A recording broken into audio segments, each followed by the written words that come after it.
Muy buenas a todos y bienvenidos al canal. Mi nombre es Sergio, pero me llaman Res y esto es Más que Criptos.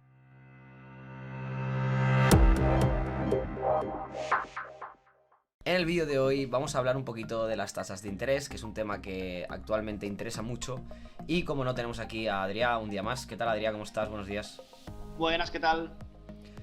Y bueno, sin más preámbulos, vamos al grano ya directamente y vamos a empezar a hablar un poquito del tema.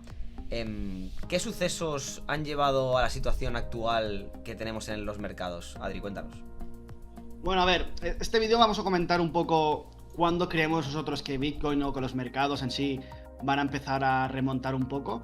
Porque sí que es verdad que estas últimas semanas todo el mundo está haciendo muchísimos análisis, están haciendo líneas, análisis técnicos, RSIs, todo este tipo de análisis que para muchas situaciones normales y estándares funciona súper bien, pero para momentos puntuales donde la economía es lo que manda, ese tipo de análisis, bueno, sí, te puede intentar ayudar a encontrar suelos, techos, pero no te van a marcar la tendencia del mercado. O sea, un conjunto de métricas no te van a ayudar a predecir lo que va a pasar en el mercado, más allá de decir, vale, sí, esto es un buen soporte, si se rompe esto vamos al siguiente.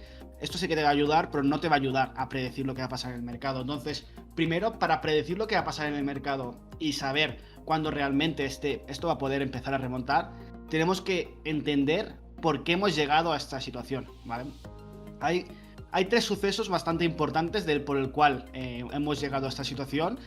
Os dejamos también aquí arriba el vídeo de qué son los tipos de interés, un poco más a nivel técnico, para que entendamos realmente qué son y en qué afectan al mercado, ¿vale? Pero bueno, hoy vamos a comentar un poco más a nivel práctico lo que ha pasado y cuando creemos que esto se puede empezar a acabar, ¿vale? Básicamente veníamos de una época muy expansiva en los mercados, con tipos de interés prácticamente cero. Y esto, bueno, puede llegar a funcionar en un marco muy concreto, ¿vale? En un marco donde hay muchísima oferta, donde se puede producir mucho y esta gran demanda por tipos de interés bajos es bastante cubierta en ese sentido. ¿Qué pasa? Que luego han venido sucesos que no estaban controlados, como ha sido el del COVID, que esto hace que disminuya la oferta, y la guerra de Rusia y Ucrania, que esto también hace que disminuya la oferta. ¿Qué pasa? Que si disminuye la oferta a nivel fácil, significa que se produce muchísimo menos.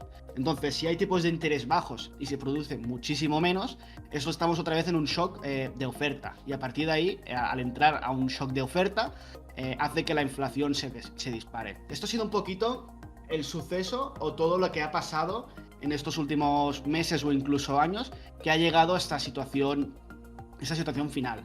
No, pero al final el desencadenante de toda esta corrección en los mercados, tanto cripto como en mercados financieros tradicionales, ha sido la gran inflación total que hemos llegado a tener, que ha sido entre el 7 o el 8,6% en el último análisis que hubo, bueno, el último resultados que hubo. ¿Qué pasa? Que cuando hay este nivel ya de inflación y hay un desajuste tan grande entre la oferta y la demanda, aquí sí que los bancos centrales tienen que empezar a actuar, tanto la Fed en Estados Unidos como los bancos centrales europeos en Europa, aunque estos aún no lo han hecho porque van atrasados. ¿Qué pasa? Sí que es verdad, Adri, perdóname, pero quería comentar un poco que sí que es verdad que están diciendo que ha habido un 8,6, pero realmente la gente en sus casas que nos estará viendo ha notado en la bolsa de la compra o en la cesta de la compra, perdón, o en productos que ha comprado, ha notado una inflación mucho más alta. Sí que es verdad que los reportes son los que son, ¿no? Y nos indican estos datos, pero realmente la inflación que estamos viviendo yo creo que es incluso superior a esta. Bueno, al final sí que es verdad que la gente puede tener sensaciones más distintas, pero bueno, nosotros intentamos un poco fiarnos por los datos, ¿no? Que es lo que se reporta. Sí que es verdad que tener en cuenta que un 8 o un 9% se nota muchísimo, ¿vale? ¿Qué pasa? Que los productos más primarios, como dices tú, la bolsa de la compra, la gasolina, la luz, que es lo que más se nota en el día a día, incluso han subido muchísimo más. Entonces, bueno, obviamente la media estamos en un 8-9, hay productos que han subido muchísimo más. ¿Qué pasa? Lo que decía, ¿no? Cuando hay momentos estándares, se puede utilizar indicadores como el RSI, Fibonacci, técnicas de indicadores técnicos para analizar lo que va a pasar en los próximos meses. Pero en este contexto actual tenemos que analizar realmente la economía para saber entender si Bitcoin va a subir, si Bitcoin va a bajar o si los mercados van a subir o a bajar, ¿vale? En esta, por ejemplo, en representación gráfica, yo creo que nos puede ayudar bastante. Se ve bastante feo, pero bueno, yo creo que puede ayudar bastante a la gente para saber de dónde venimos y hacia dónde podemos ir, ¿vale? al final teniendo en cuenta que veníamos de tipos de interés cero, ¿vale? En los últimos años. Estos tipos de interés que se redujeron a cero, sobre todo cuando el COVID, hicieron que hubiese este tipo de shock de oferta, y ahora han empezado a subir estos tipos de interés. No es casualidad que cuando se suben este tipo de interés, el mercado empiece a bajar. ¿Por qué? Cuando se suben los tipos de interés, las empresas tienen muchísima más dificultad para financiarse, y esto siempre se representa en una corrección en la bolsa, en los mercados de valores y obviamente en los productos como Bitcoin, que ya son los más arriesgados. ¿Qué pasa? Que ahora mismo ya hemos tenido esa primera subida de interés del 0,25, luego otra subida de interés del 0,5 y una primera subida de interés del 0,75, ¿vale? Ahora mismo hemos pasado de unos tipos de interés del 0 a unos tipos de interés del 1,5, ¿vale? Y pese a esta subida del 1,5 que llevamos ya, se prevén más subidas, ¿verdad? Sí, se prevé que se pueda acabar el año con unos tipos de interés en torno al 3,5%, es decir, más del doble de lo que hay a día de hoy. ¿Qué pasa? Esto puede ser malo, pero tenemos que verlo con perspectiva. ¿Por qué? Porque normalmente, ¿vale?, estas subidas de los tipos de interés ya se están descontando en los mercados. Es decir, el mercado ya sabe que se va a llegar a unos tipos del 3,5, ¿vale? Entonces ha descontado, es decir, el mercado ya ha bajado lo suficiente para tenerlo en cuenta.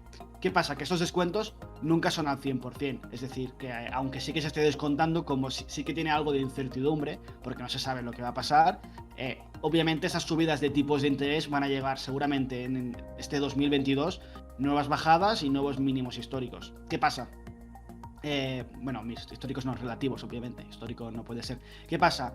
Que cuando empiecen a llegar estas subidas de tipos de interés, es probable que aunque tengamos momentos de rebotes altos, porque cualquier tipo de corrección tan agresiva como la de estas últimas semanas tiene rebotes altos, siga obviamente teniendo bajadas, mínimos relativos, y llegamos a una situación bastante baja.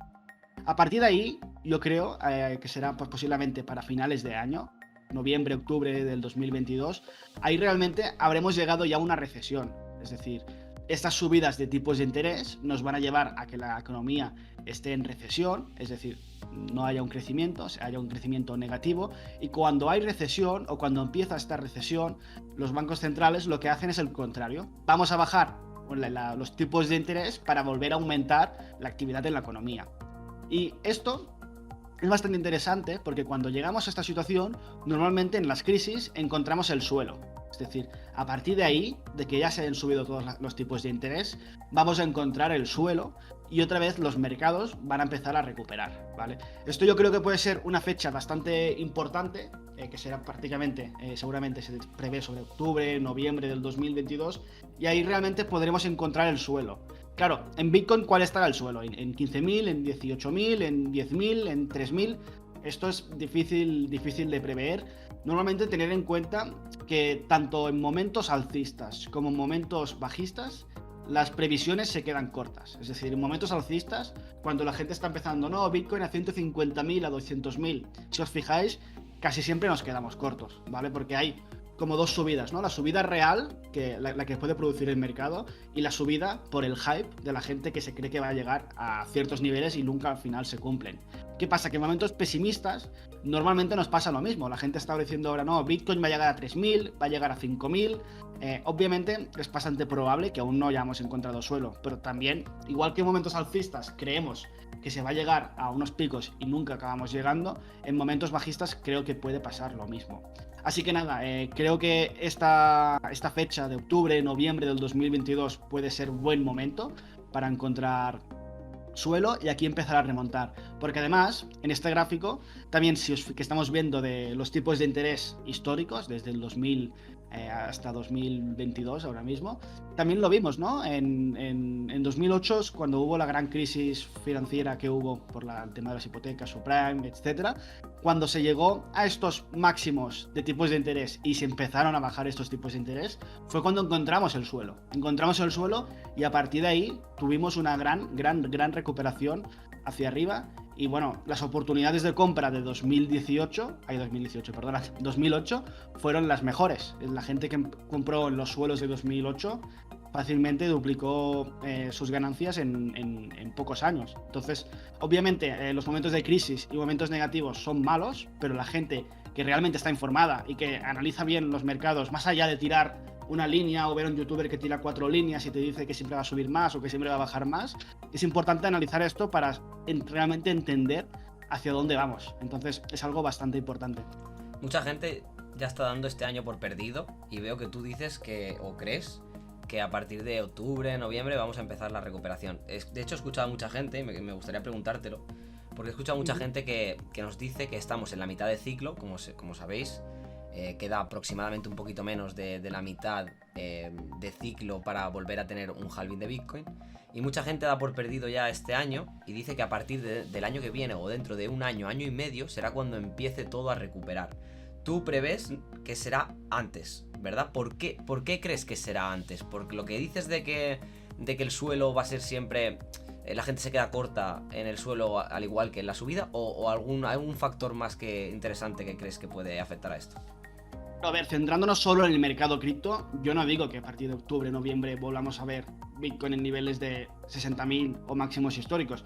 Digo que es posible que si realmente los tipos de interés llegan a sus máximos y empiezan a reducir hacia finales de año, hacia finales de año 2022, ahí tendremos el suelo, que a lo mejor será en Bitcoin en 15.000 o en 12.000 o en 10.000, pero ahí estará el suelo y ahí será un buen momento para empezar ya a acumular fuerte para ya el 2023 o el 2024 cuando haya el próximo halving. Esto no significa que en 2023 pasamos de Bitcoin a 15.000 a Bitcoin hacia 200.000, obviamente no, pero sí que es verdad que yo creo que si obviamente empiezan a bajar los tipos de interés y la bolsa tradicional empieza a aumentar, sí que podemos ver otra vez Bitcoin recuperando. Por ejemplo, podemos verlo de 15.000 otra vez hacia 30, ¿vale? Y prepararnos en 30.000 hacia el siguiente ciclo de halving, donde ya puede tener otra vez máximos históricos de 80, 90, 100.000 o lo que sea, ¿vale? Yo creo que ese puede ser el buen momento para empezar a acumular fuerte.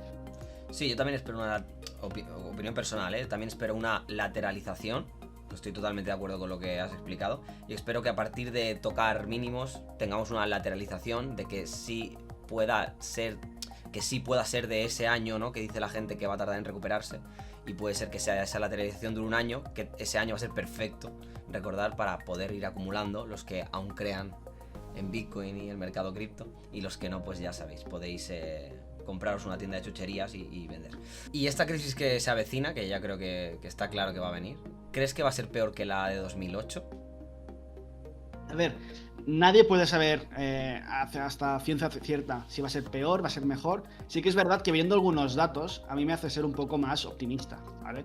Si tenemos en cuenta la crisis de 2008, la gente en ese momento estaba sobreapalancada. Es decir, tenían un nivel de ahorro bajísimo y estaban muy apalancados porque estaban en deudas, en créditos, en hipotecas, con un alto nivel de consumo.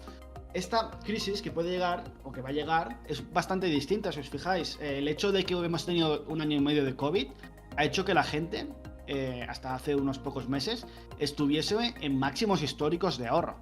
Es decir, tenían muchísimo dinero en el banco, teniendo en cuenta otros momentos históricos y sobre todo teniendo en cuenta el 2008. ¿Esto qué significa? Que aunque lleguemos a un momento de recesión y un momento de crisis, realmente la gente tiene más capacidad ahora mismo para afrontar pagos, para pagar hipotecas, para pagar los consumos diarios de su día a día. Entonces sí que es verdad que obviamente va a haber una desaceleración por esa financiación. Esto córtalo, me he equivocado. Bueno, obviamente va a haber esa desaceleración por aumentos de tipos de interés y esa inflación, pero sí que es verdad que la gente ahora mismo no está sobreapalancada. Todo ha mejorado muchísimo. Conseguir una hipoteca es muy difícil. Los bancos para dar un crédito o un préstamo lo tienen mucho más complicado. Entonces, llegar a ese nivel de efecto dominó, la verdad que es complicado. Entonces, yo creo que esto es un dato bueno, que creo que ahora mismo la infraestructura está bastante más organizada para no llegar a esos niveles de caos que se vivió en el 2008 con gente que no pudo pagar todos sus créditos, gente que perdió los pisos. Al final, ten en cuenta que ahora mismo todo lo que es el consumo y sobre todo el endeudamiento de las personas normales está muchísimo más controlado que en el 2008. Entonces yo creo que esto es un punto positivo que obviamente no va a eliminar que haya una crisis, pero que la va un poco a suavizar. Perfecto, pues muchas gracias, Adri, un día más por explicarnos y darnos parte de tu sabiduría para que estemos preparados para todo lo que se viene. A todos vosotros, gracias un día más por estar aquí con nosotros. Os recuerdo que un like y comentar nos ayuda muchísimo a seguir creciendo. Y ya sabéis que cualquier tema que os interese y que queráis que hablemos sobre él, podéis ponerlo en los comentarios. Gracias a todos, Sergio al habla, nos vemos en la próxima. Adiós. Hasta luego.